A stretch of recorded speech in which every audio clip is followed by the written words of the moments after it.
Visayas Mountain Province, Philippines! Today guys, we will not be making a new batch of soap. But rather, we're going to make a hand-pour candle. This is our first official candle making and we tried to make one yesterday, but with the assistance of Mom. So here is our ingredients and supplies from Raw Materials Candle Kit. Here is our electric burner, a pitcher with a plastic handle, a weighing scale, a thermometer, and a silicone to stir the wax while melting. We will also be using soy wax and beeswax, tin canvas container, pre-tab wick, glue duck, and bow tie wick holder. We will also be using a citronella fragrance oil since it's rainy season. The aroma of the citronella oil can drive away insects like mosquitoes. So let's get started guys, as we are so excited today. The first thing that we are going to do is to weigh our soy wax and beeswax. This is 150 and another 150 grams of beeswax.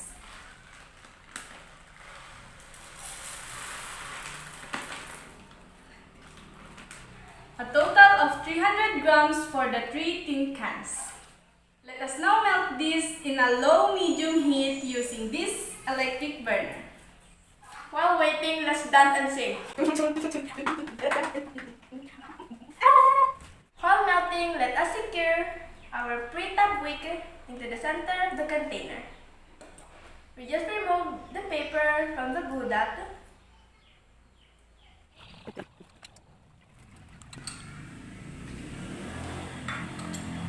Let's secure the bow tie holder on the top of our container.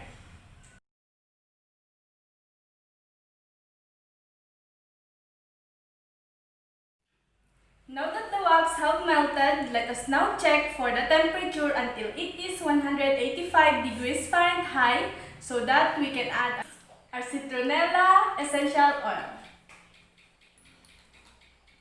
Just 3 drops.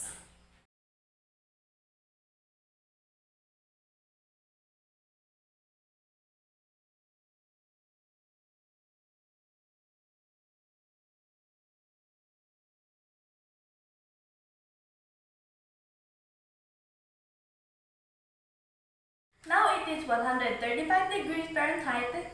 We have to pour the mixture into our container just like this.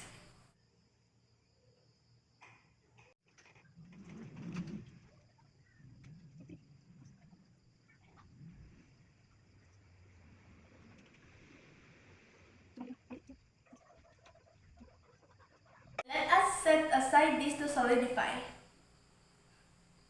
That's right guys, so we would like to light this candle that we made yesterday to show you how it works.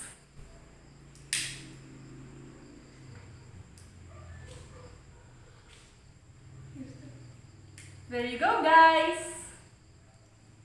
Oh, diba? Let's encourage you guys the scripture from the book of Matthew chapter 5 verse 16. It says, "Let the light so shine before men, that they may see your good work and glorify your Father which is in heaven." So after an hour, here is our candles now.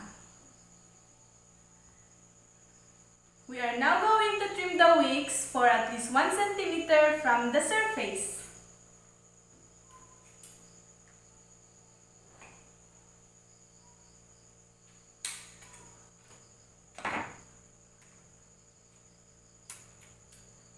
But make sure to wait until it is cooled down and solidified before trimming the wicks. But since there's a hole here, we are going to use this heat gun to smoothen the surface.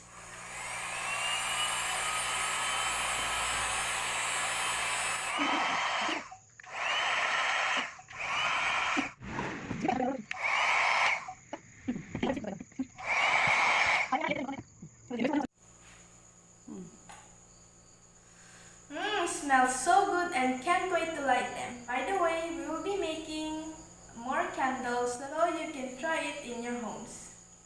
Thank you for watching, guys, and we hope that you have learned something today. Please don't forget to click the subscribe button, like and share, and also the notification bell. We would also love to chat with you in the comment section below.